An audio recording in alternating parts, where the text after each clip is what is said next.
بسم الله الرحمن الرحيم الحمد لله رب العالمين وأشهد أن لا إله إلا الله ولي الصالحين وأشهد أن محمدا عبده ورسوله. Assalamu alaikum wa rahmatullahi wa barakatuh. Dear brothers and sisters, I'm just going to wait for a bit till we start. It is a live broadcast. It is a Q&A, inshallah. Just going to check all the settings, make sure it is correct, and just share it on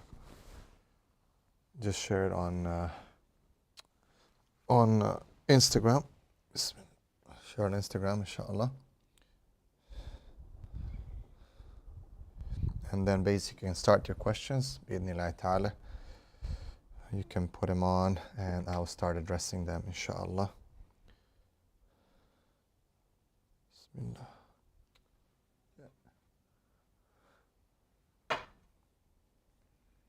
Assalamu wa rahmatullahi wa barakatuh.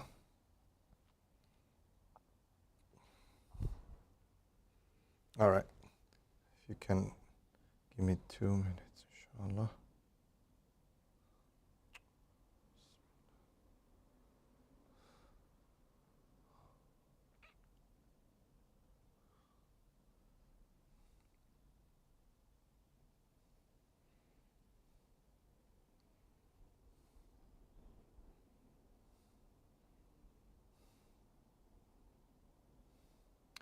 Okay, Bismillah. Alaikum assalam wa rahmatullahi wa barakatuh. Alhamdulillah, everything is good. Barakallah feekum. Alaikum assalam wa rahmatullah. It's not my cat, by the way. I don't know. It came from nowhere. It's just not letting me go. No, it just came from outside. And it's not allowing me to do anything. Okay. It's not my cat, this one. I have another one. It's hiding somewhere because it's scared of this little one. Okay, time inshallah. Let's start. Bi'idhnillahi ta'ala. First question is, do you have to pray to be Muslim? Obviously, praying is one of the main things about being Muslim, and it is part of the Deen. The first thing that becomes fard on you is prayer. So, praying is part and parcel of Islam. A person who willingly leaves Salah, willingly just doesn't believe that Salah is part of the Deen or something, and then that person is out of Islam basically. But you have to pray. Now if you don't pray because you're weak or you have low faith or there's whatever, laziness, there's a difference of opinion on that. But many of the ulama have said they are still Muslim, but they have to make tawbah and they have to come to the right path. So it's not a joke. Salah is the connection between us and Allah subhanahu wa ta'ala. No matter what, you should never ever leave Salah. Never, ever, ever. Bismillah. Okay.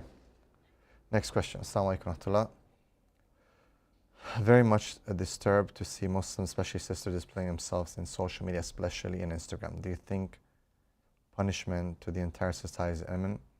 Well, we are responsible. So there's something in the society called fard kifaya and fard ain.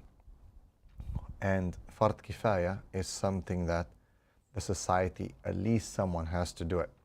And fard ain is everyone has to do it. So it is upon us, I would say, it's almost like a fard ain upon the husbands, the fathers, the men of the Ummah to not allow their female family members to display their beauties and such platforms like Instagram. I think Instagram's now, it's gone beyond that. It's gone to OnlyFans and all kinds of other weird stuff. And of course, we will all be held accountable. Like every single man, he needs to understand that he has to do a specific effort to make sure to keep his female relatives or those who are under them in terms of responsibility, wife, sister, daughter, mother, in check. And if we don't do, then subhanallah, then definitely, then it doesn't necessarily have to be like a tsunami or something happened at the time of Nuh or anything like that. It could be that we'll be punished with other things, with diseases, with no rizq, with our enemies taking power over us. Many, many things could happen from us not fulfilling these fard our main responsibility as men, as Muslim men. So yes, this could be something that could happen to us. Wallahu a'lam.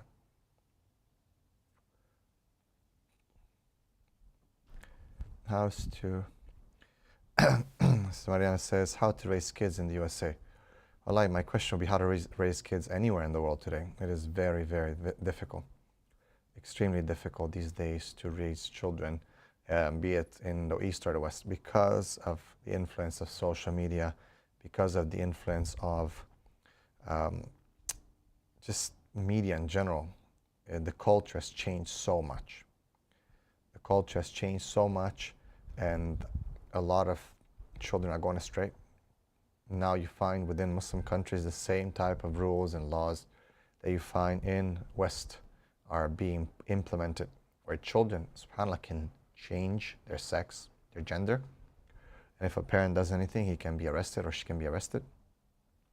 So it's very, very difficult to raise them anywhere. The most important thing is to try to instill a concept of right and wrong from the beginning. Now, there will be mistakes.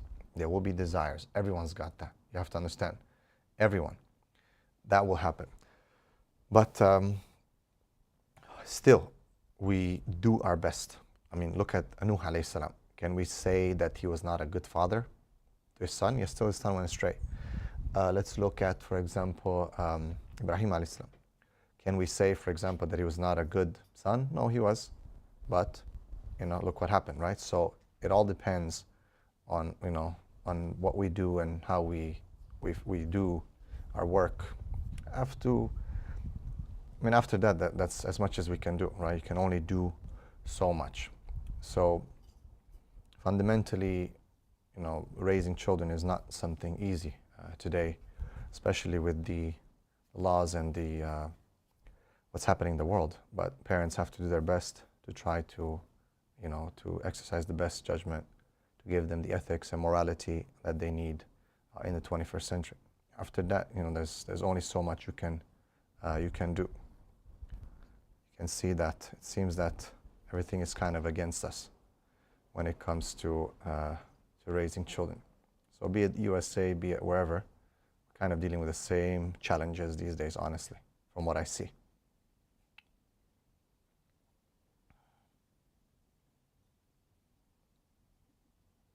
All right, what do you think about marrying someone who intends to get for a tough career, doctor, for example? It depends. If it's a woman and she's dedicating herself towards the career, such a tough career, then obviously, that will be her priority, isn't it? Even though a female's priority is her family, her children, her household. Now we have these women chasing careers. Now, do we need female doctors in the Muslim Ummah? Yes, that is a fard kifaya. We have to fulfill that. Again, fard kifaya means that we basically have to at least have a few of such people to take care of these issues in the Ummah. Right? If not, we're all sinful. But it depends. Right? It depends on who you are, if you can handle it.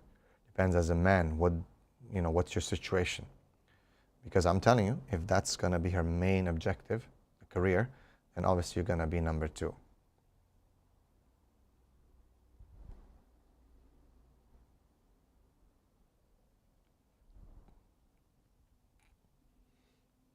What do you think about the Daniel Haqiqachu and Sajid Lifham situation? This is how shaitan plays on us, This is how shaitan plays on us right now. This cat is not from a stray cat. This is how shaitan plays on us, you see. Got brothers fighting with each other, insulting each other, attacking each other for whatever reasons. Some of the reasons that they're discussing are very serious stuff, no doubt about it. But you see, his shaitan is going to, play. These are da'is who are supposed to call people to Allah subhanahu wa ta'ala, and now they're fighting each other. And some of them, honestly, when it comes to it, you're showing the adab, like insulting, calling each other names, laughing and so on and so forth. Is this really the adab of a talib al-ilm? Now people say, no, when you deal with the people of bid'ah and so on, you have to be harsh. Okay, that's something that could be validated, but in the end, when you're being attacked from the west by the Crusaders and the east the Mongols, what you gonna do, fight each other? I mean, I think, I'm not saying that some of the issues that they're discussing are not valid. They're important. Okay, issues of sunnah, of aqidah, no doubt. But, I think there's a lot of other issues that, basically we're being smashed from left and right, and we're fighting each other. Again, I always say, these things are valid, they're important. But, is it the right time? I don't know. Are you the right person? I mean, the ulama have been discussing some of these issues for a long time.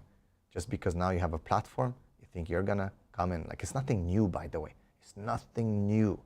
All these things, these differences they're bringing about, the ulama have had from before. So, I don't know.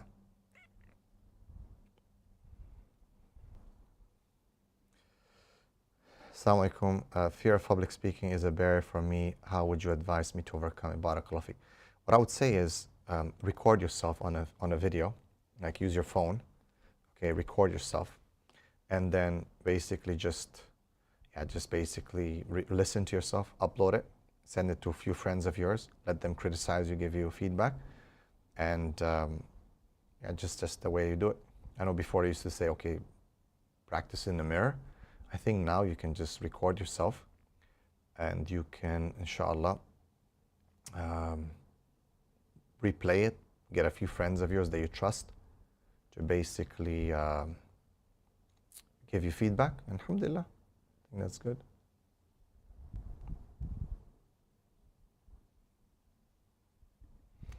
How to come to terms with your partner does not like sex or intimacy, obviously. Okay, let me see, this thing is really annoying me. Bismillah. Okay, so with regards to intimacy, if one partner doesn't like that, and I guess it's a man, like, I don't know what kind of man wouldn't like that. So there's definitely some problems here. And that's why compatibility is important. Now, how do you find compatibility on intimacy? It's not so simple. But definitely, this is a huge thing, because one of the first and most important things within marriage is intimacy. Actually, is one of the purpose and reasons of marriage and objectives of marriage. And if it doesn't work, actually, that is can be grounds for divorce on both sides. Okay, that can be grounds for divorce on both sides. So in a court, that could be one of the reasons for someone to demand, for example, divorce. You know what I mean? So that's something that we need to understand, that it's very important. And there's definitely a problem there.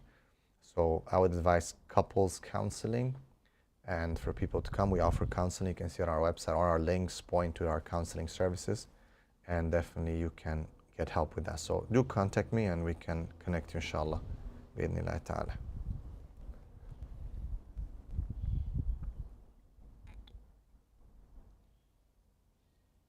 Okay. Bismillah. Do you think it's possible to get married to someone even though you have no attraction to them due to SSA?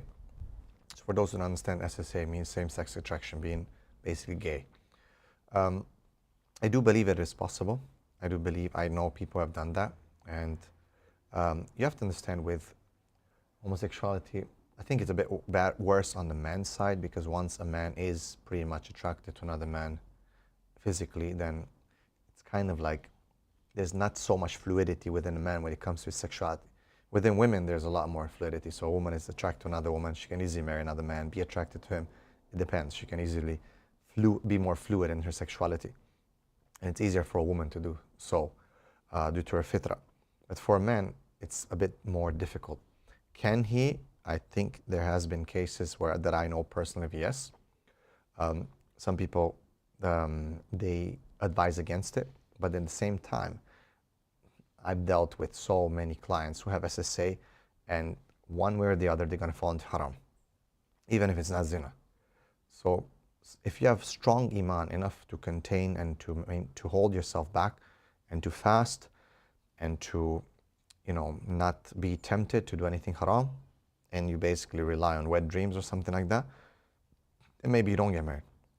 But if you cannot, and you're continuously disobeying Allah, and you are, watching bad stuff and so on, then sometimes marriage is an issue, a solution.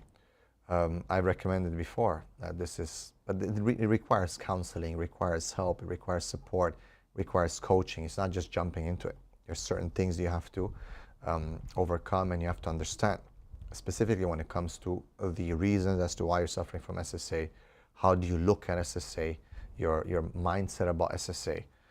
This is something, your maturity when it comes to this issue. What does Islam say about it? Because Islam doesn't have the same view of it as Western world has, that you're born like that or something. No, this is an acquired feeling. This is an acquired behavior, and it has to do a lot more, especially for men, with nurturing than nature. Okay, now every human being, single being, has the ability to have that. I mean, that's why Allah has made it haram. So everyone, but being susceptible to it is hard for men. And when it comes to men, obviously, it's much more difficult because there is obviously penetration. And that's why even the Sharia is much more stricter on it. So that's something we have to keep in mind. But marriage can be something that will help someone, at least in terms of the desires. And the only problem is that having a mature spouse or a female who might understand that, should you say it, should you not, that's another issue that needs to be discussed. It's not just a blanket statement or a black and white issue. It needs to be person needs to be coached, understood their situation. What is it from? Is it trauma? Is it whatever it is, needs to be understood. Then basically we can understand how to move forward with whether marriage is a good idea or not. Okay, question. What do you offer for the brothers in the Muslim Alpha Man class? So in the Muslim Alpha Man class, we start with Aqidah. You can go on the muslimalpha.com and you can see what's offered in the curriculum. But basically, we talk about Aqidah, developing yourself spiritually. We talk about developing yourself spiritually. We talk about Aqidah. We talk about how to develop yourself financially. We talk about fitness. We talk about learning knowledge in Deen, practical tips. We talk about intimacy and marriage. So these are some of the highlights. There's quite a lot there, about 76 videos, I believe. And then it moves on to a practical, more, I would say, level 2 after the videos, which you've seen some of my videos about the horse riding, about the camps, going out, and actual meetings with the brothers, selective brothers, where you really go on to now implement things that you have learned, inshallah.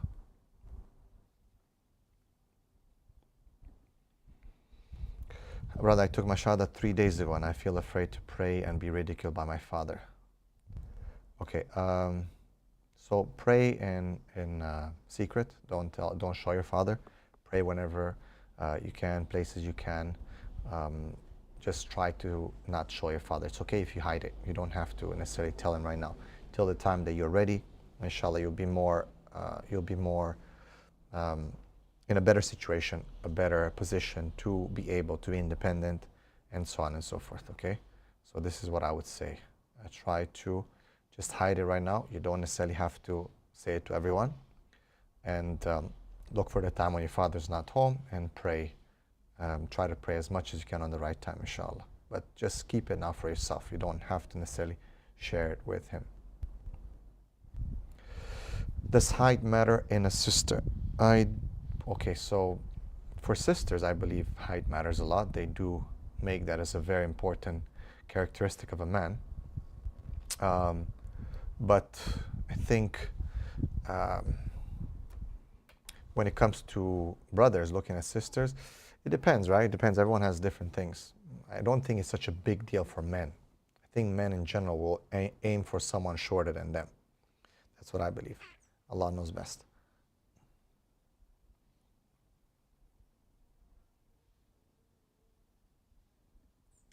Okay, a friend of mine like to be dominated in bed, but to qawam in day-to-day life. He asked me if it's okay from an Islamic perspective, from a masculine perspective.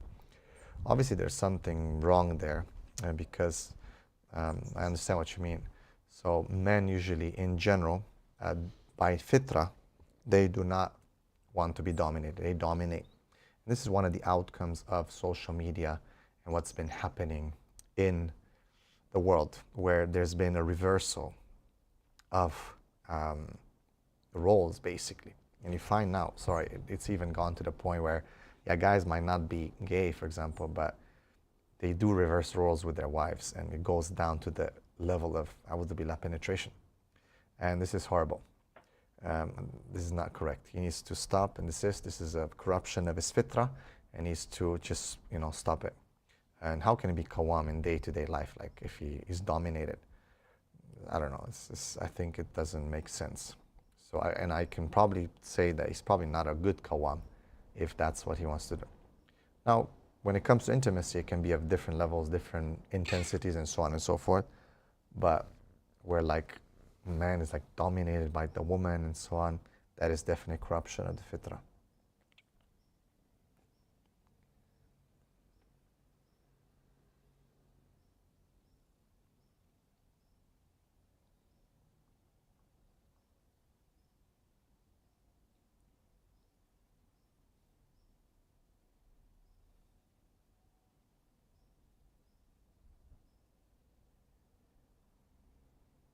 Inshallah.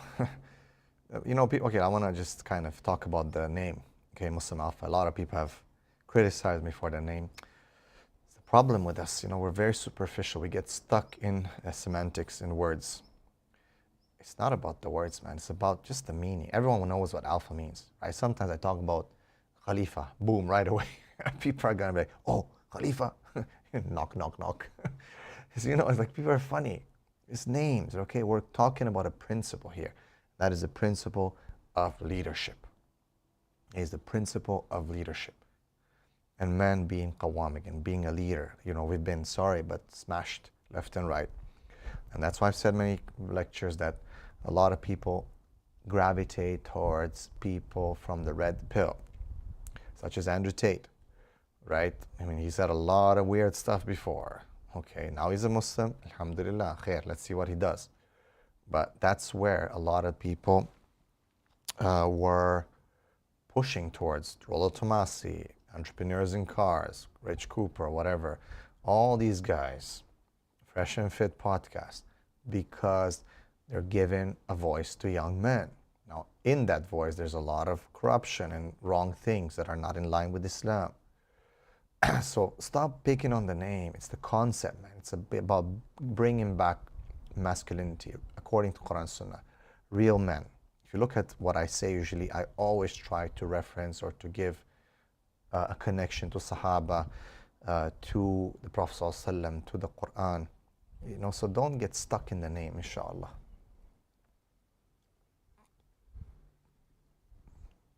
Assalamu alaikum wa rahmatullahi wa barakatuh. How does one balance learning religious knowledge like in Arabic with learning worldly knowledge like uni studies? Alhamdulillah, I think in today's world it's much easier. I think today it is much, much easier. By the way, that's my right hand, probably in the video. It looks left. Believe it or not, people criticize me for that as well. So always, as the Prophet ﷺ said, don't give shaitan any ammunition, right? So, and I'm not trying to impress you here with having a cat in my lap, honestly, but this cat's not letting me alone. So it's so funny, just look at it. It's a stray cat. It's too funny.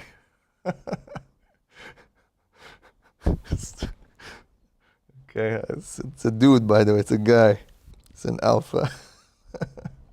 It's terrorizing my other cat. It's funny. But, okay, so getting back to the question.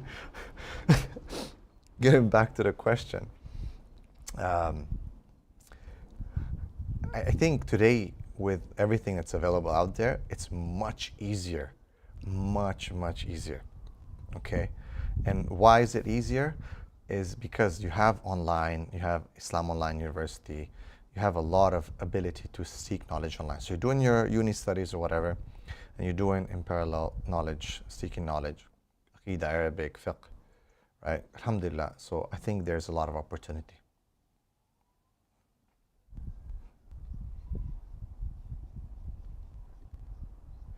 Nu frate, n-am uitat limba română. Walaikum salam, nu am uitat limba română, mă scuzi. Sunt foarte multe comentarii și totul este ok. Sper că ești bine. Jazakallah khair. Mă bucur că mi-ai scris, mashallah. Ok.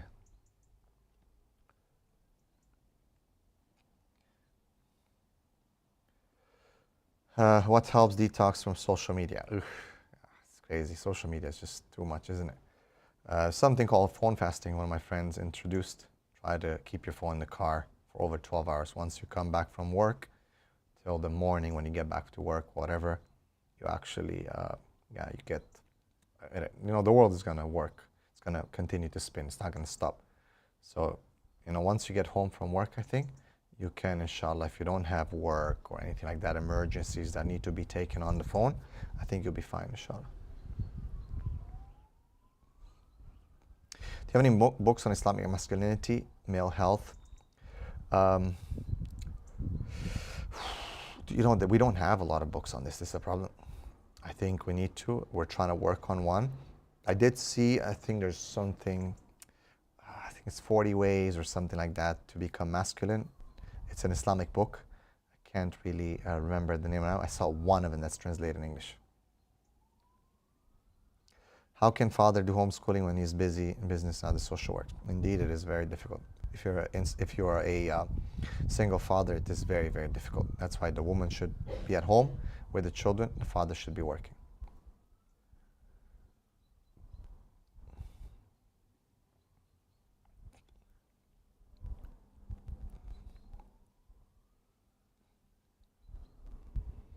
Yeah, it is quite difficult. Family laws in my country are unjust to the man. If I marry a Sharia marriage, I will not be able to have children. So what can I do? I'm not sure. Why can't you not have children? But yes, indeed, families' laws are very unjust. It's a gynocentric society.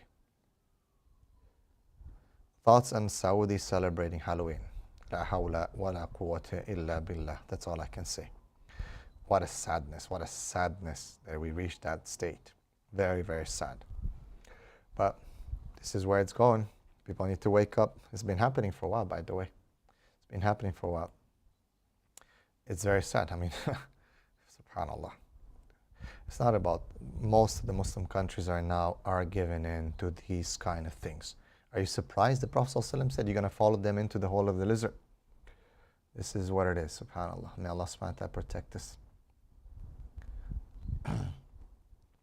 Assalamu alaikum, brother. Just an opinion. I think you should offer classes for Muslim sisters on how to be wives to an alpha male. We have a class called How to Marry Muslim Alpha Men and what to look and how to look for. I think there are some sisters now who started a group, and I think her name is Sister Wad. Yeah, I know her name is Sister Wad, and I also know that a few other sisters have started some groups where they are trying to reclaim femininity, get back to being feminine. So do check those out. I know Sister Wad is one of them. And yeah, I think, but it's like a guy's going to teach women how to be women. It's like, right? So my course, How to Marry Muslim Alpha Men, is helping sisters how to identify a real man, what to look for, right? And that's basically, because I'm not a woman, right? Like, I can talk about what men want, and I have in many videos, but I really hope, inshallah, that more sisters step up to the platform and game and try to teach women how to become more feminine. It's quite simple. What does a man want? What does an alpha man want? Does he want a high-performing woman? Nope. Trust me, we don't. Okay, do we want a masculine woman? Nope. Do we want a woman who knows how to fight and how to get her way around? No. Now, many women do know and do these things because of circumstances, because they've been alone for so long. Guys have not been strong enough to take care of them. Guys divorced them, left them. I understand. I'm not, I know that there's fault in both ways. I know that. As one of the sisters put it, so women have become the man that they wanted to marry. It's a sad statement, but it is true. Now, you don't fix one wrong thing with another one. So I still do believe that women have fallen into this trap of becoming more masculine, of literally, a strong man is not gonna want to marry a strong woman. I'll tell you why. Because a strong masculine man, when he feels a strong masculine woman, is gonna be basically like conflict. Because as soon as we feel that strength, we reply with strength. It's like two men fighting. It's just part of the fitrah. When a man feels a soft woman, and we're not talking about abuse, yes, I know there's abusing men, and that's, again, not acceptable. But when a strong man feels a soft woman, it balances. There's polarity. The fitrah just adjusts, okay? A righteous man who believes in Allah, who fears Allah, is never going to abuse a softer, weaker woman. No, he's never going to do that. Maybe a bad man will do that, and he'll abuse her and take advantage. But a good man, and that's what we're always preaching for, good, righteous man. We're talking about these rules and regulations. We're trying to call for righteous, good man. He will never abuse a woman like that. He will never put her, like that in that position. Yes, they might fight. Yes, they might have differences. Yes, he might lose his temper. That's normal in every marriage. The Prophet ﷺ had problems in his life. The Prophet ﷺ divorced. It's going to happen, no doubt. But when a strong man meets a strong woman, she challenges him face to face and all that, even if he's a good man, even if he's a religious man, nothing good is going to come out of it, trust me. So, yes, I do believe that I can tell you what the strong Muslim alpha men want. A very feminine woman, a woman who cares about her deen and Allah subhanahu wa ta'ala, a woman who takes care of her looks, a woman who puts him as a priority after Allah subhanahu wa ta'ala in the household and the children, a woman who doesn't display her beauty, a woman who doesn't seek validation from other men, social media, so-called friends, and so on. A woman who basically considers him the only one. This is our fitrah. This is their fitrah. Women usually go for one man. And sadly, they've gone out of their fitrah now, and they're turning left and right, looking all kinds of other men these days, thinking they can get them. They're becoming very masculine. Even their attraction and their sexuality has become very masculine. And that is clearly indicated by many studies. And by the rise of lesbianism, for example, right? Because these women are so masculine now. So men want very simple things. We're very linear. Unlike women, which are more dimensional, and we need to understand that as well, and has its right space as well, because the fitrah, so they're predisposed to that. But men are very linear. It's very simple what we want. We want 1, 2, 3, 4, 5, 6. Okay? That's what we want. So your education doesn't really matter to us. That you're strong and you can kick a punching bag and you've put some gloves on and now you're a bad girl, whatever, it doesn't matter to us. That you go into martial arts class. It doesn't really matter to us. We want you to be in health. Because people say, oh, you don't want women to be healthy. No, we do. No, we do. And I keep telling brothers that we need to provide sisters-only facilities for them to have healthy lifestyle and to work out. So that's what I'm always advocating for. So yeah, like we don't care about all these things about you on social media and being a high-value woman or making money or earning a salary. That kind of man is not a strong, high-value man. He's not an alpha man. He's a beta. He wants you to share the bills and so on. Now again, if there's situations where there's need for the woman to contribute if she has money, we've seen from the Khadija radiallahu anha. That doesn't mean that the man is bad or that the man is not a real man. But when a man is I'm not going to marry you unless you're going to split the bill. I'm not going to marry you unless you're going to be working as a woman, 9 to 5. I'm not going to marry you unless this and this, you have education. What kind of man is this? What kind of man is this? And then he wants qawwama? Nah. No. Can a woman who wants to study in order to be a midwife do so, but when married still study until she's done and to be a housewife? Will this interfere with her marriage? I think midwifery is, again, something from the fard kifaya. We need Muslim women in midwifery, where they deliver babies. It's very important. So if the husband understands that, and that's what he allows her to, then she can do that, inshallah. And, these days, again, a woman can study online in such things we need, as I said. Not everyone has to do it, but we need it. Some nursing, some midwifery, some female teachers. We need some of these things. Gynecologists, some doctor females. We do need these things. But again, the problem is not with that. I never said that that is haram. Is when everyone just wants to go out there and get a career and compete with the man and show them that we can do better. And who are you if you're a man? You can do it. I can do it as well.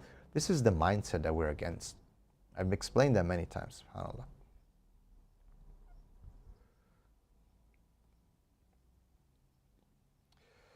How could we approach a woman? Just ask for a dad's number straight away or talk for a little bit before asking? I think you should honestly try to approach the wali as soon as possible. It's more respectful, there's more barakah. A lot of people make mistakes in this. Try to always approach the wali. Obviously you'll have interactions. I don't know how you met her, maybe at school, whatever. You can kind of tell how she is. But to go into privacy and talk to her messages, it can lead to a lot of disasters, honestly, man.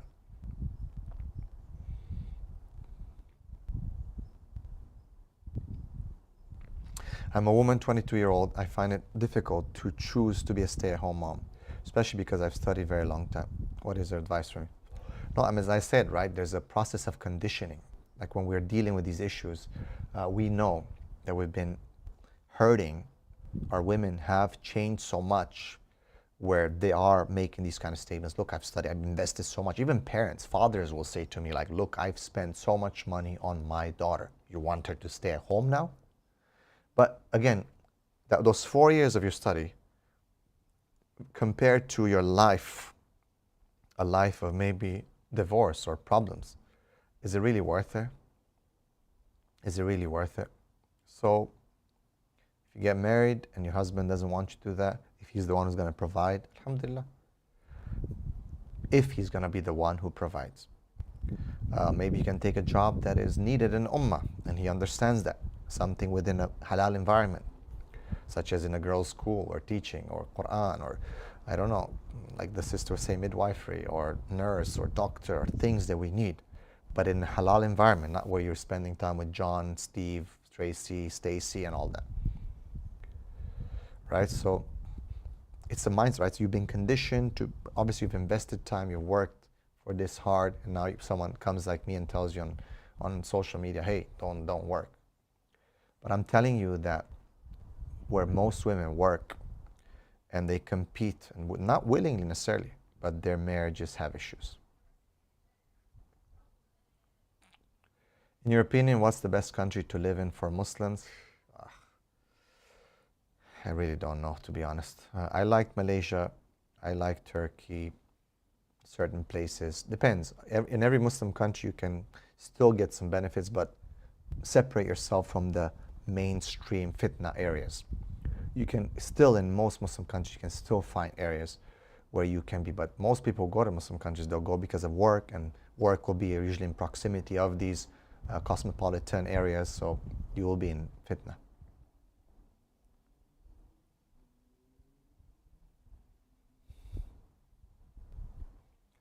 Assalamu alaikum, brother. I'm about to start meeting for marriage with a girl that has her father looked up for being of the Ikhwan. Should I even go for her?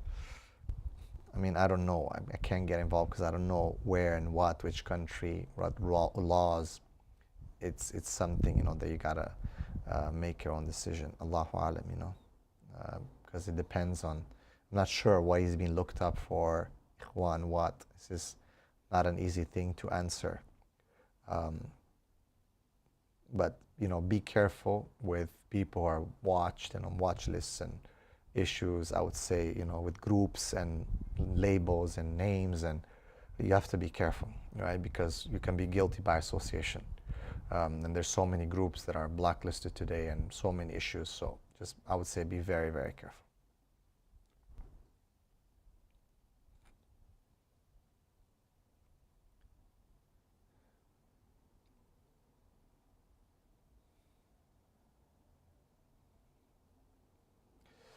Yeah, okay.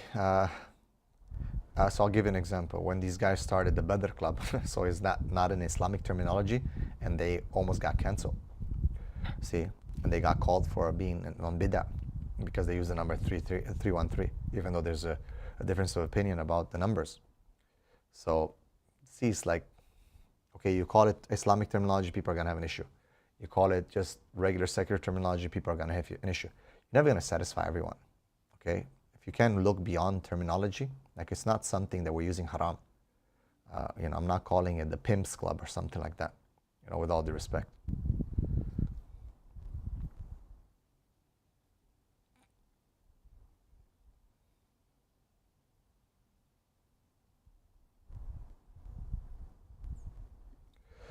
What advice would you give a woman whose husband uses very bad language towards her and name calls when things don't go his way or there's a disagreement? Yeah, I can imagine that that can happen. Men can lose their temper. It's not, I don't know, if he uses it towards her and calls her in bad names herself, then that is totally not acceptable. Like if he calls her bad names and uses bad towards him. If he just shouts and says, that can be out of anger, and sometimes, I'm not justifying it, not at all, but sometimes men will be extremely angry and sadly, you know, they start swearing. So that's his sin, and it's not justifiable, it is his own sin. But if he calls her a bad name, he calls her, for example, B word or S word or this or that, or F word to her directly, as you're this and that, then that is totally, totally unacceptable. She should, you know, warn him against that. That's something that, as for him just in general swearing, that is a sin against himself that he should obviously still not do. And I know it's not so simple. May Allah forgive everyone.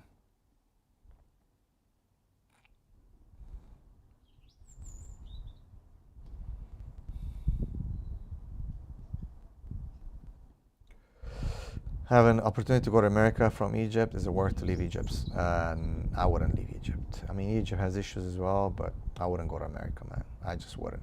If you've never been there, you've never raised there, I wouldn't go there.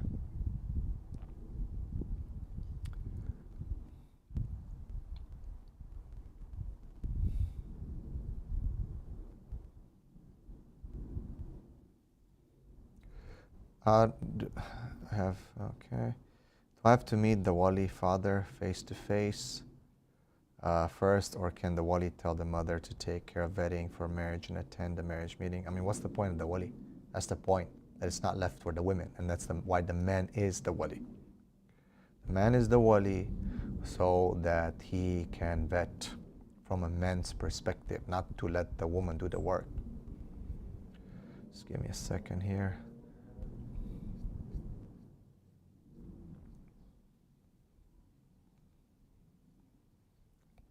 Gonna skip a bit. If you guys give me a minute, inshallah.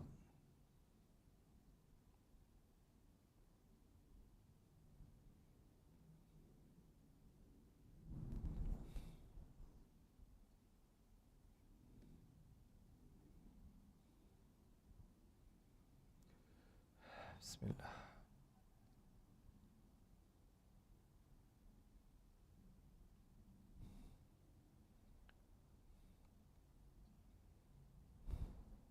MashaAllah, a lot of comments. Barakallah fiqh. Should you marry a revert with a really high body count? Okay, so the question is, should you marry a revert with a really high body count? I wouldn't marry a high body count person unless that person has made tawbah, it's very clear, but in general, that doesn't happen. It's not so simple. It depends. You still have to go through the right vetting, okay? You still have to go through the right vetting. But if this person has made tawbah, if you are mature to handle that and not to start asking about, you know, her past and all that, then maybe that can happen. But if you're going to ask about the past and you're going to be insecure and all that, look, in Islam, if someone made tawbah, that's it. Their sins are forgiven. Okay? Someone made tawbah, the sins are forgiven. But it takes a serious person with a serious, I would say, character and maturity to be able to actually handle that, okay? Because what happens is there's curiosity, and it's usually the man, what is he curious about? He's gonna ask, oh, was the other one better than me? I don't know, was he bigger than me or something? Stuff like that. And then they, they don't get the answer they want, or they don't get no answer, and the waswasa starts happening. I've seen guys breaking over this. They break down. So I would say, be careful. Not everyone can handle that. Not everyone can handle that. But if a woman has made tawbah, should she just put on the side? Like, does she not have the chance to get married? Is she just, that's it, she's done, her life is over? No, right? No, it's not like that. In Islam, it's not like that. All her sins are previously forgiven. But the fitrah is as such. Look at women. If a woman knows that a man has high body count, she's most likely going to consider it as experience. I've done this study in person in front of university students, and I asked all the men and all the women to repeat the answer at the same time. I said 1, 2, 3, yes or no. And all the women said they would accept the guy with the high body count. And all the men said no. Sadly, it is something that there's a difference here between men and women and the way they look at it. Okay? So keep that in mind, inshallah. What do you want? Yeah.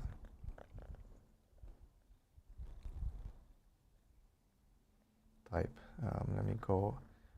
I'm sorry if I don't answer any one of your questions. Please have patience, inshallah, because there's just a lot of questions.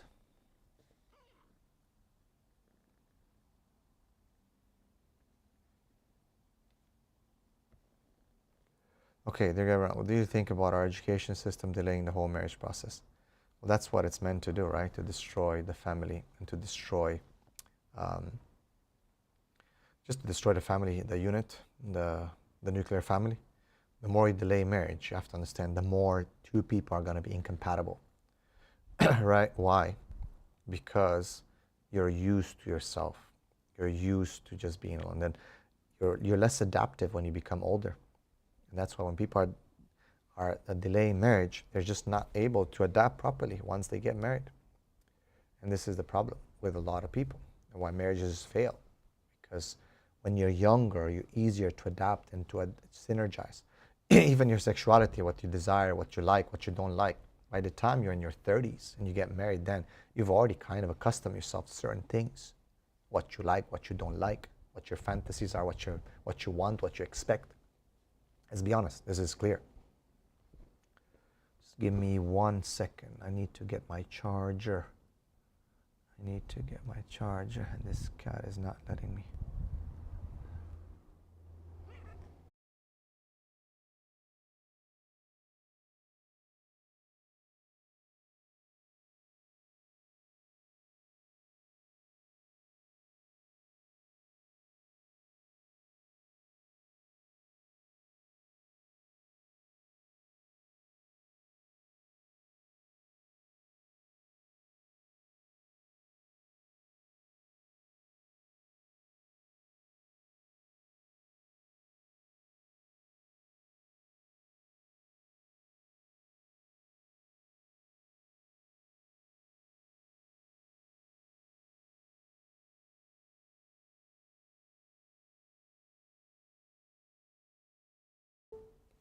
Okay, sorry, I'm back. Just had to get my charger here. Okay, so next question. So I said that about the education system. It's just meant to really destroy. It's a very, especially women, they're really after women. They're really, really after women. This guy is not leaving me alone. Get off, man. It's really after women to destroy women. So I would say that we have to be aware of that. That's what we need to educate. The communities have to educate families, parents, to beat the system. You're still going to be within the system because you got to work within the system, you got to live within the system, but you can beat the system. People don't want to. That's why our khutbahs, our Islamic schools need to target these issues. We need to address these issues. We need to address these issues. Okay, if we don't address these issues, we're not going to learn. Like, how can we just know things? We need guidance from our scholars. We need guidance from our leaders. We need guidance from the people who know these things or who understand these things from an Islamic perspective. We need guidance.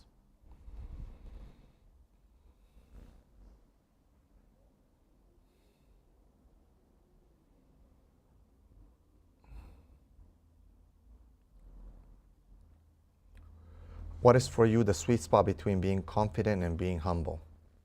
How would you describe such a person? I'm like, okay, so confidence has something behind it. You don't just put on some whatever. Like, confidence has something, value behind it. Khalid bin Walid was confident. Omar Khattab was confident, but they're humble. Meaning, when you're wrong, you admit that you're wrong.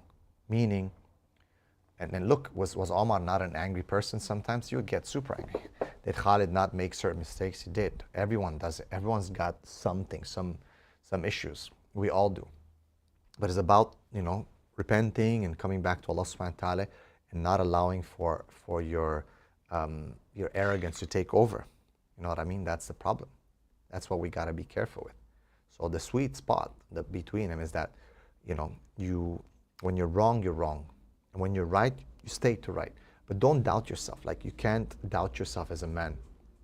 There's just so much doubt right now, so much insecurity in men today. That's a huge problem, I would say. So be confident, but just don't let your heart look down on people or that they're this or that. Be confident. Be very critical of yourself as well.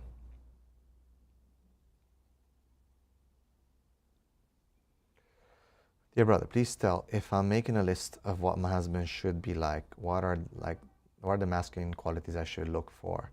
What kind of feminine qualities I should develop in myself? So for the masculine qualities, by the way, guys, I'm having a course on the 27th of November. You can go to the link in the description of this video. 27th, I'm going to do a master class for vetting. Like, what should women look for? What should men look for? So please do sign up, okay? It is a 4-hour class with Q&A, different units that we're going to go through. Based on my experience of all these years with marriage counseling, what are some of the things that you need to look for? And I'll be addressing this, inshallah, masculine qualities, feminine qualities, and so on, to look for. But very basic. You look for, first of all, Deen, second, knowledge, courage, strength, independence financially.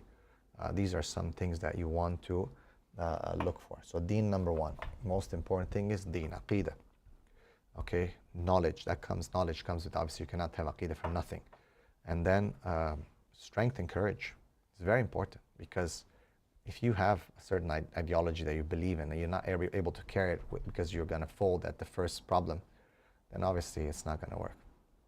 All right, so I do discuss about this in the Muslim Alpha Man course quite a lot. Now,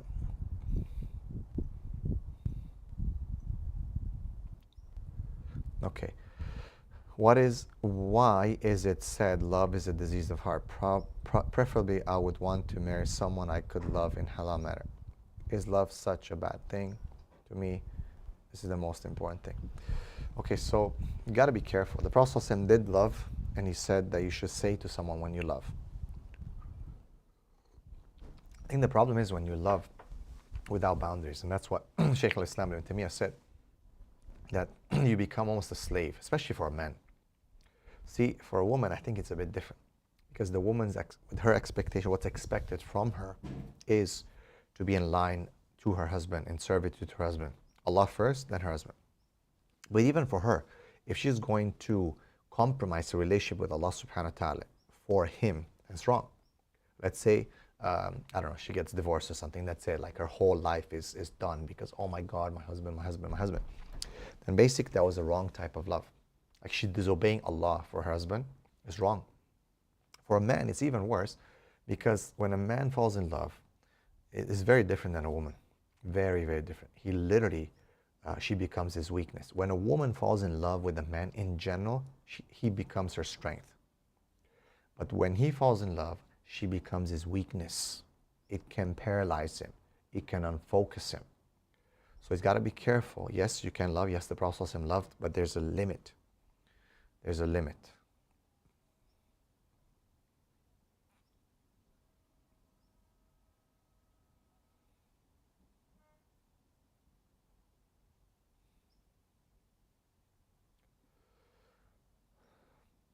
Assalamu alaikum wa rahmatullahi wa barakatuh. What steps would you advise an introvert to take to build confidence to give dawah in person?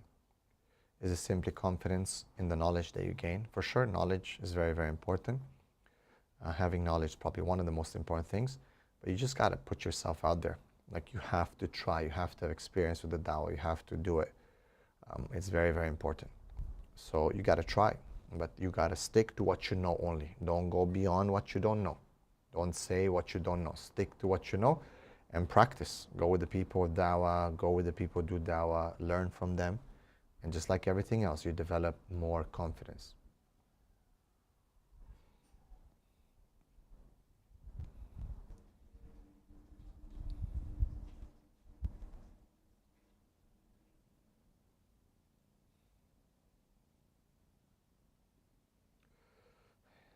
If I'm honest, I don't fear zina. I love the idea of marriage. I can't wait to have a husband, children, be home, take care.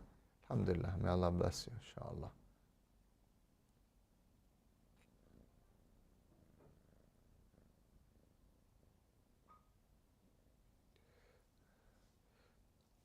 Am I, as a brother, responsible for my sister's sin? Depends, like, what do you mean by that? If you're the one responsible for her, then you're responsible for her misbehavior. You have to check her. So if you don't know about them and all that, depends on your situation. Depends on where you are. It's not so simple, right? Like, for example, you live in a certain country, like, you can't tell the woman to do anything. You should try, but you're gonna call the cops on you. Like, women do that. It's funny, because recently I had a client who, the girl, her sister, told her to stop messing about. She was going with boyfriends and all that. And the girl called the cops on the sister, on a female, right? So again, you got to be smart. Like, where are you? What you're doing? Have you told her? Is it what kind of control you have over her, and so on and so forth? That's kind of what you have to look at. Nothing is black and white like that. But in Islam, if you are responsible for the female family members, then you are responsible, yes.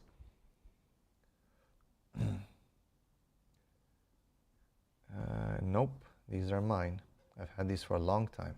Bought them in Malaysia. Before Andrew Tate was even popular on YouTube.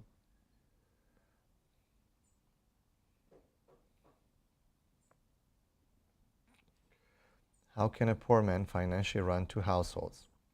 One for wife and separately for parents, if women keep demanding separate housing? I mean, that's something that is a very good question. I mean, you should ascertain the situation before you get married. Like, if you know that you need to take care of your family and so on, your parents, then you need to tell your future wife or whoever you're vetting that, look, this is kind of the way it is. This is where you are. Does she accept or not? She has the right to accept or deny. You know what I mean?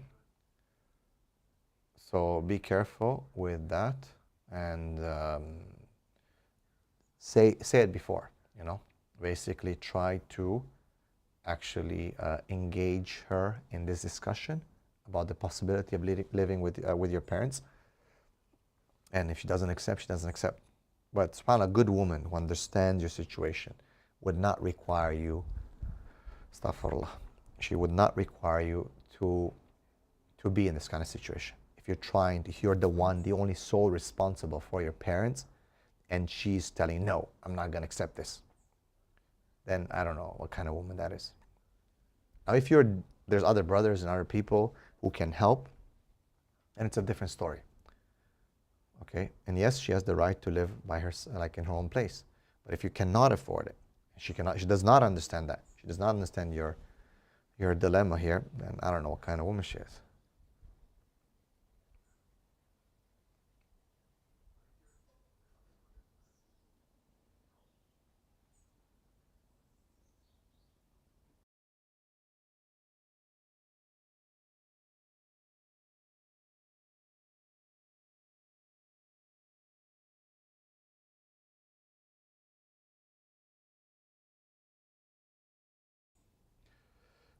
All right. Let's continue, inshallah.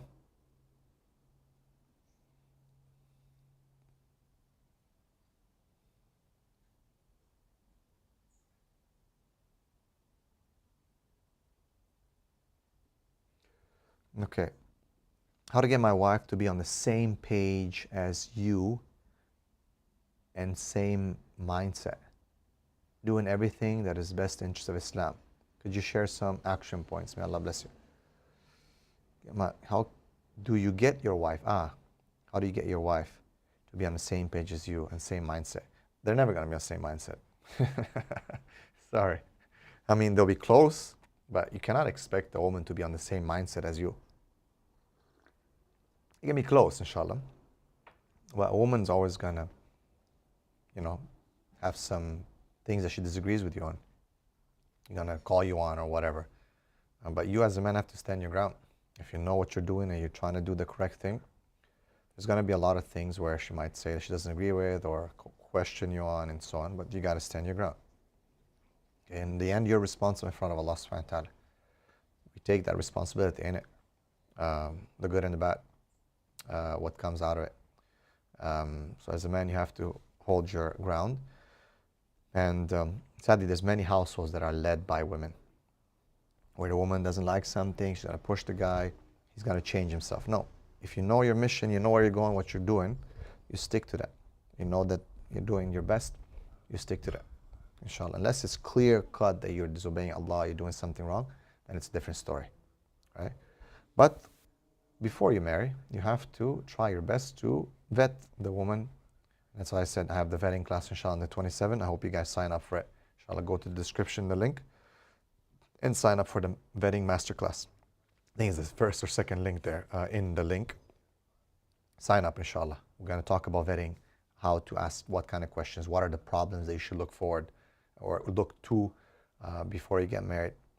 But that's when you try to establish the mindset as much as you can. You're never going to, trust me, one rule you have to understand, guys.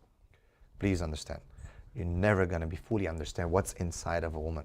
She's not going to tell you fully, especially at the beginning. She doesn't trust you. She's not going to open up to you right away. Men need to understand that. What you might get from the beginning might be a very, very small percentage of how she really feels or thinks about life. You got to understand that. Okay, she's not going to trust you to fully open up herself. It is what it is.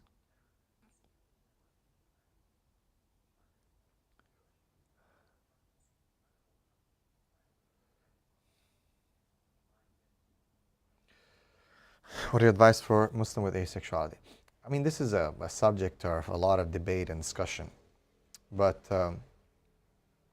it could be that you haven't just met the right person.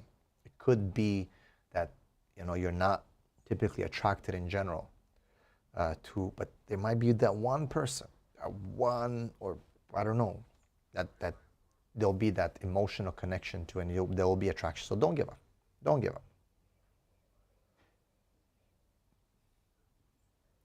Do children ruin the relationship between husband and wife in terms of intimacy and connection?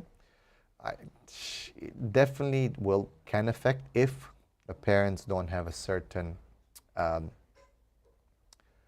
don't want to say routine, but they don't take it. For example, getting the children used to sleeping in bed with the husband and wife just because of whatever. No, that's not how it works. Do not get your children used to that. Sometimes they have to, I understand, they cry at night at the beginning, but don't get your children used to them. Okay, your intimacy and your connection is very, very valuable to keep the relationship going. So educate your children from young, from being an infant, to be able to sleep in their own place, and so on and so forth. So yes, it definitely is not going to be like being single, or not single, but like together, parents without children. It's not going to be the same, no doubt. But alhamdulillah, I think children just bring, inshallah, the parents together, inshallah.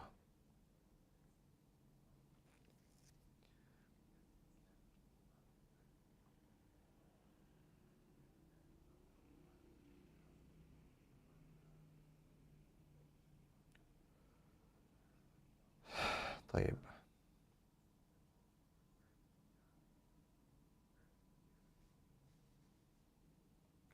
Okay, should I get married if I have sexual problems like premature ejaculation? That's something that can be overcome, inshallah. That is something that can be overcome. It's not a problem. That is something that can be overcome. Look for Kegel exercises, PC muscle exercises. That will help you, inshallah. And with time, that's going to go away, inshallah. Inshallah, with time, that is going to go away. You just have to control yourself. Just, it gets here, obviously, overacting. So do Kegel exercise is probably one of the best natural exercises for overcoming premature ejaculation. And with time, once you get used to it, it's going to disappear, inshallah.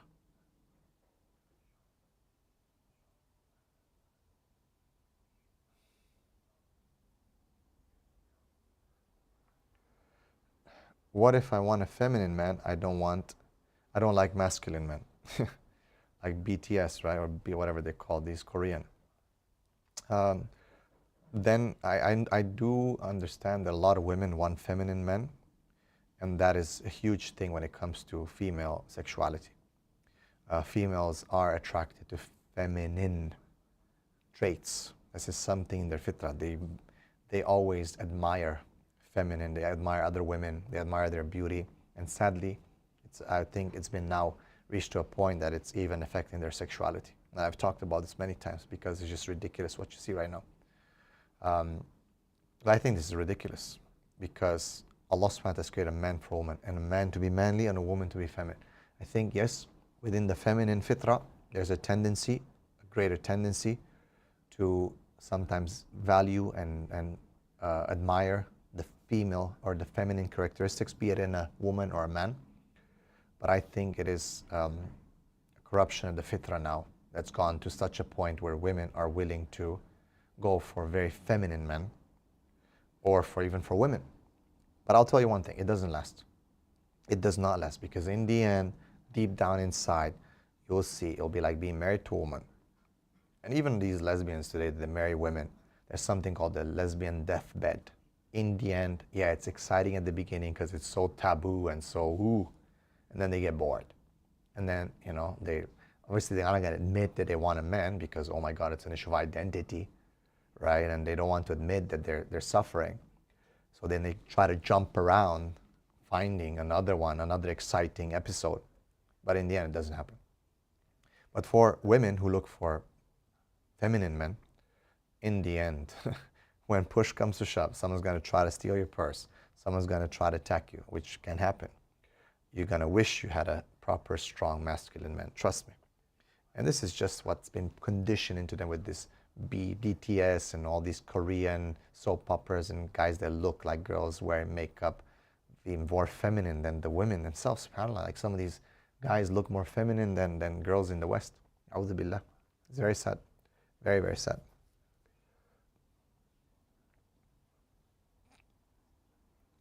I'm engaged 5 years ago, but since we live in 2 different countries, till now, there's no way that we can live together and get married. Should we end the situation or continue? Pray istikhara. 5 years is a long time. 5 years is a long time, subhanAllah. And you know yourself, you're disobeying Allah, this is becoming super hard, then maybe you should just end it.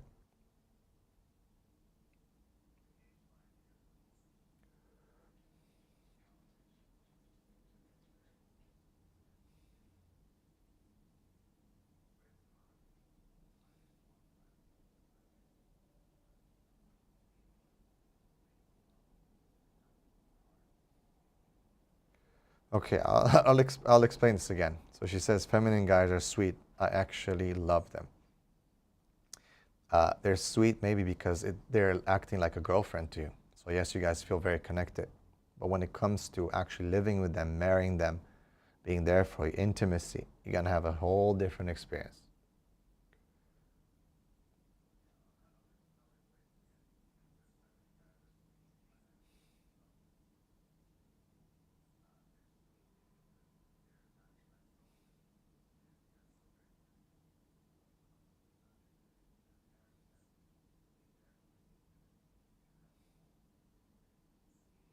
Okay, I'm going through the questions here. So repetitions.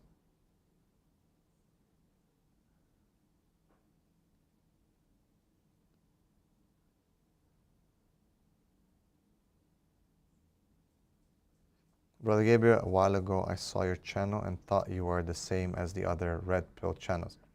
Hope you can forgive me. You are needed for this ummah. I bought Muslim May Allah bless you, akhi. Barakallahu feek. No, don't worry, man. It's all good. Don't worry. Trust me. I get a lot more than that, bro. Don't worry. Alhamdulillah. It's all good, man. It's all good. There's no issues. No issues whatsoever. Trust me. The criticism I receive is okay. Alhamdulillah. It's no problem, man. May Allah bless you. There's no issues.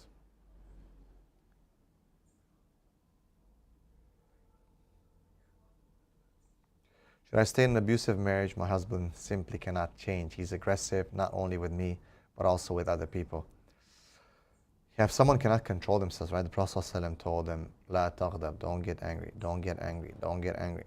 Right? The problem is that some people, when they get angry, they start hurting others. So this is not about just her, but it's about him. He needs to get some help, some counseling, some support. If he's a good man and this is one of his problems, he needs to do that.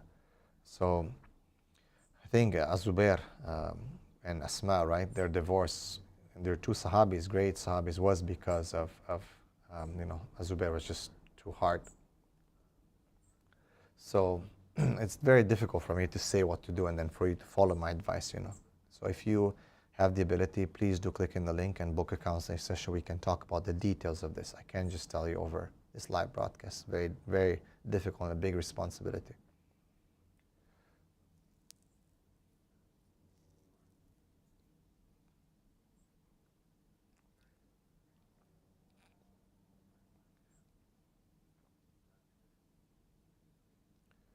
Assalamu alaikum. Is it advisable for women to keep a source of income even if they get married? Women can have their money. Now, what do you mean by sources of income? Is it where you're working and you're going out there and 9 to 5 type of stuff? See, it's like an insurance, right? A lot of people look at it. A lot of women look at it from an insurance perspective, such as, oh, what if I get divorced? Oh, what if I get divorced? Oh, what if this happened? Shouldn't be. Like, if we start like that, our marriage is very bad. So I would say that in Islamic environment, if anything happens, the father has to take responsibility again for the woman. Her brothers, her uncles, the men, right? Let's say they're not around, and the imam of the community, the Ummah. Problem is that we don't have an Islamic environment. That's why I keep saying how important it is to understand these principles within an Islamic environment. So it is quite difficult, I understand it's quite difficult. So if a woman has her own money, she has her own money.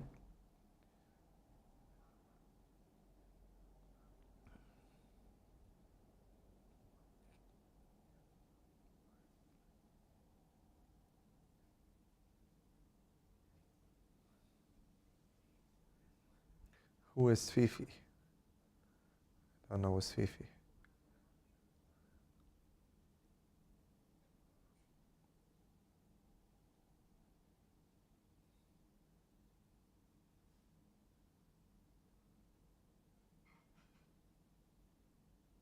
Ah, Fifi, okay.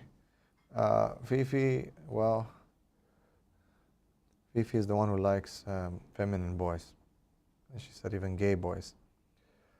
This, again, might be a change in the fitra problem.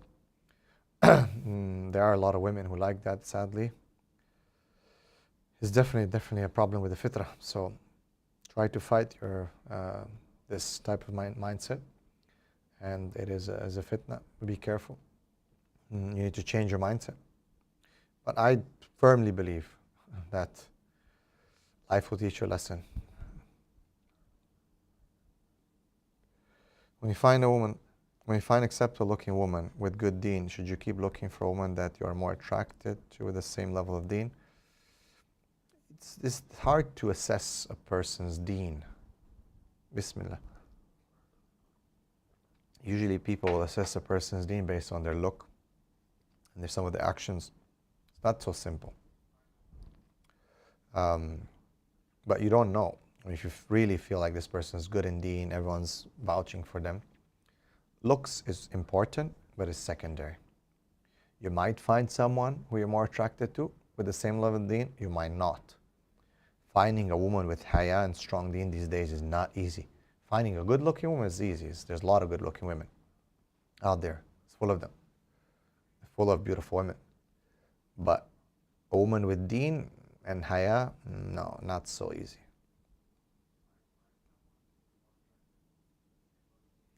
Salam, what do you think about like-minded Muslim families go somewhere, buy land, create a Muslim village, and live according to Quran Sunnah in the leadership of an Amir? There are some places like that.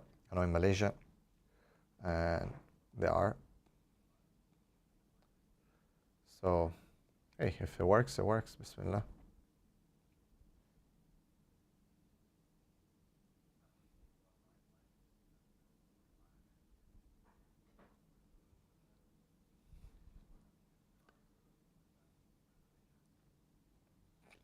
Husband is unable to provide and wife lives with her parents. Is obedience to the husband or father first? I think still obedience to the husband is needed.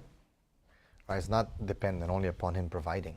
It's the fact that he's your husband. You have to obey him because Allah said so. Of course, it is better if he provides. But obedience to the husband is very important. And to the father.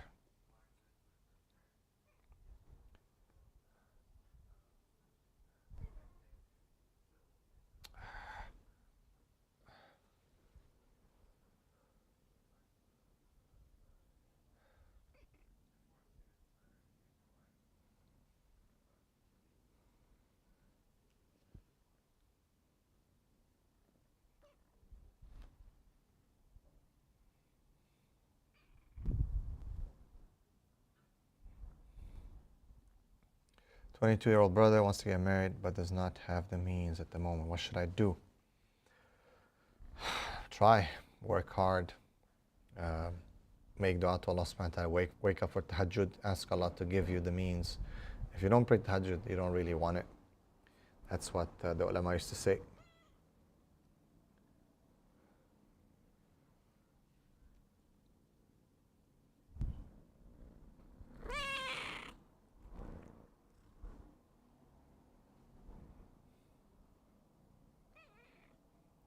Can you elaborate the hadith, talk about marriage being a source of richness? So the risk will come. The Prophet said the risk will come.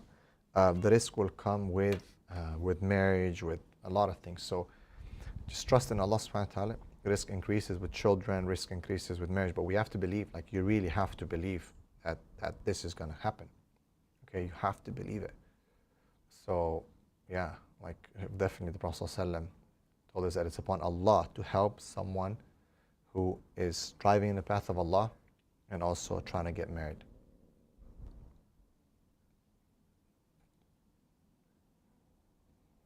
So I'm like, what to do if parents want to have a working daughter-in-law where I am against the idea and I want a housewife? How can you convince them? Well, it's your decision in the end. Like as a man, you have to stand your ground, even in front of your parents. If your parents ask you something wrong, like you need to stand your ground as a man. You have to. Cannot accept these kind of things because they're wrong. Like that's the problem. Just because they're parents doesn't mean they're not wrong or they cannot be wrong. Right? So you choose what you want. Once you're married, you decide what goes, man.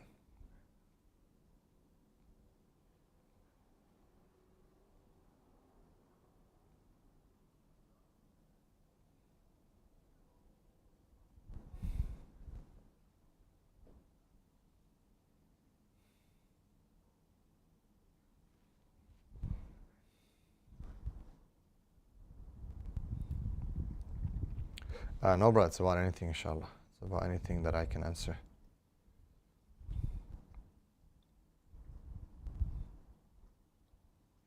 What to do if your parents say that you, as a Muslim and young woman, should look yourself for husband? They don't see it as their obligation to look for a righteous spouse, and even the mosque isn't helping.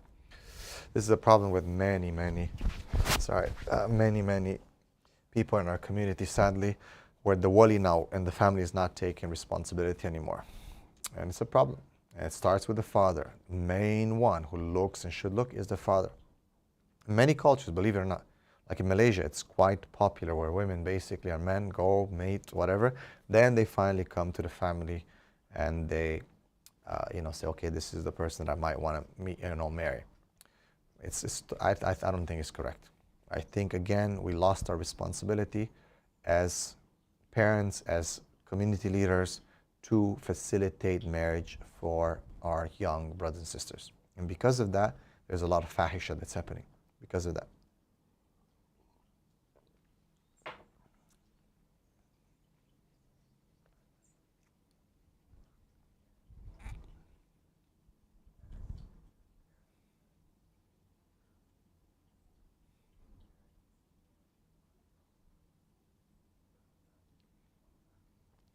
My second cousin proposed to me a few years ago. I'm now 19. He's still persisting. He's a man of Deen character. I don't find related marriage appealing at all. Saying no will hurt them. Any advice? I mean, if you don't find related marriage appealing, then khair, inshallah. This is your choice. It's not a must. You choose who you want. As a woman, you have the right to choose who you want.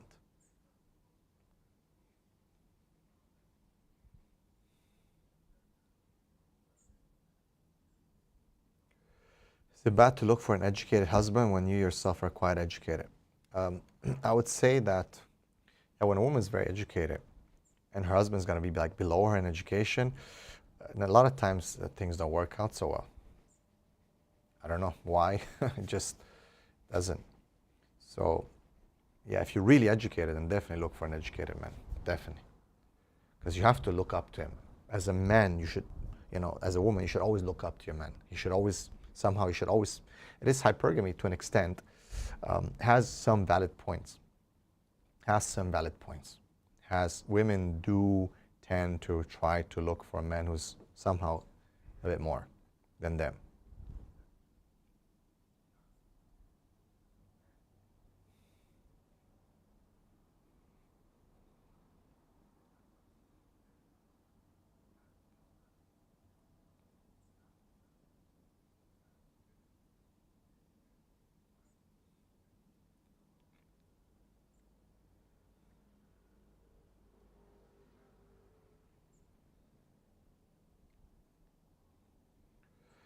Can women wear makeup in public in front of other men? If so, which madhab allows it? I don't know of any madhab that allows it. I don't recommend that to happen. I do not recommend it whatsoever. If a woman wants to wear makeup, let her put niqab on. If she claims that she's wearing it for herself. Usually women will wear makeup because they're insecure or because they want attraction. Attention, let's say, or validation. Usually. They'll say, no, it's for myself to feel better. Yeah, but that's because you're insecure.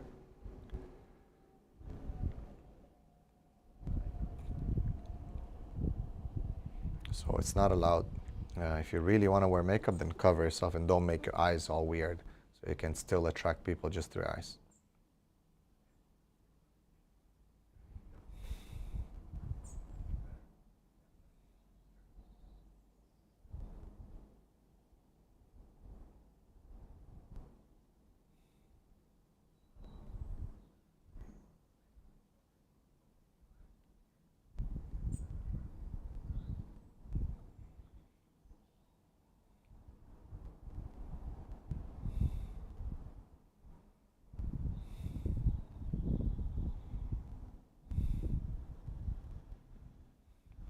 So I'm in my late 20s. I'm unmarried and I have arranged marriage with good women back home in Somalia, raised by both father and mother, educated. She matches what I'm looking. Khair, inshallah. May Allah put barakah, inshallah. Ameen.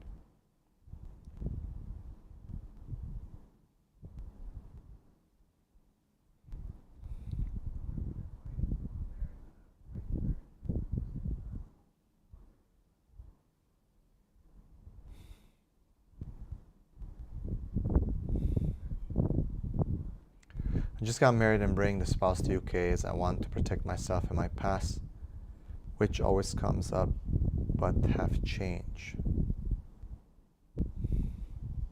May Allah protect you and make it easy, inshallah.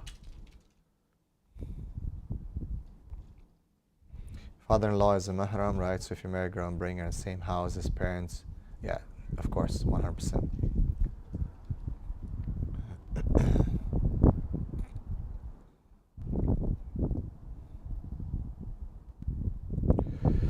Is it feasible to stay in a marriage just for children's sake? It depends. It depends how toxic the marriage is. In many cases, yes, I think people need to sacrifice. It's not always about just yourself. That's the problem with today's society. It's all about me, me, me, me, me. So people have gone to the point where, just break the marriage for no, they don't look at other people who are affected by this. So definitely, if the children are worth it in the family and situation, but if it's worse and everyone's witnessing all kinds of problems, then maybe you have to break it.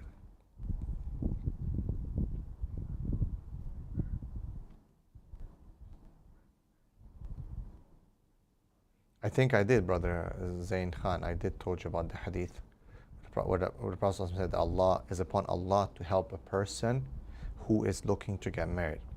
And there was a hadith also, I don't know the authenticity of a person who went to the Prophet ﷺ. He said, I'm poor. He said, marry. He married. And then he said, I'm still poor. Then he said, marry again. And he married like 4 times. And in his 4th marriage, having 4 wives, that's when he became quite wealthy. Allah alam right now I don't remember the authenticity of the hadith, but yeah, the ulama always agreed that rizq will come with children, with marriage. Allah provides. نحن نرزقكم وإياهم. We take care of you, we give you rizq, and to them as well. Do you have any advice for an 8-year-old girl keen on getting married young, still stuck in university, and have not yet met anyone? Finding university career path demotivating. Try to speak to your family to find someone for you and get married. Don't wait. Ask Allah subhanahu wa ta'ala for help, and open all the avenues that are possible for you to get married, inshallah. Your family obviously can have friends who know people. Ask Allah, most important. Pray tahajjud, pray night prayer. Ask Allah to bring you the best husband. The problem are with women, but they don't just accept it because culture is to blame men. I do believe, I agree here, that indeed there is a culture of blaming men for everything. Like if a woman is whatever, it's a man's fault. There's a lot of blame that goes on men, no doubt. Sadly, it is something that I see a lot. Is it with everyone? No. But there is a culture of blaming men, and it's been pushed forward by feminism, and it has infiltrated our sisters as well. No. Like it's men's fault for everything. Men. It's always men's fault. No.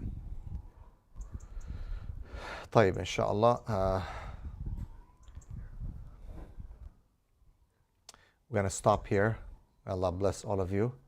Barakallahu feekum for contributing, for being at this stream. Inshallah, we're going to, as I said before, we're going to do this more often. Inshallah. Please spread the word. And again, keep in mind, 27th, go to the description link. 27th, inshallah, of November, the masterclass, vetting class, inshallah.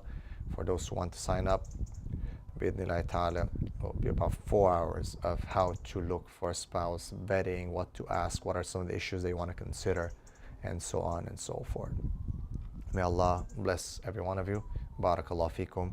Assalamu alaikum rahmatullahi wa barakatuh. Please share and like this at as much, inshallah, as many people benefit from this. Assalamu alaikum rahmatullah.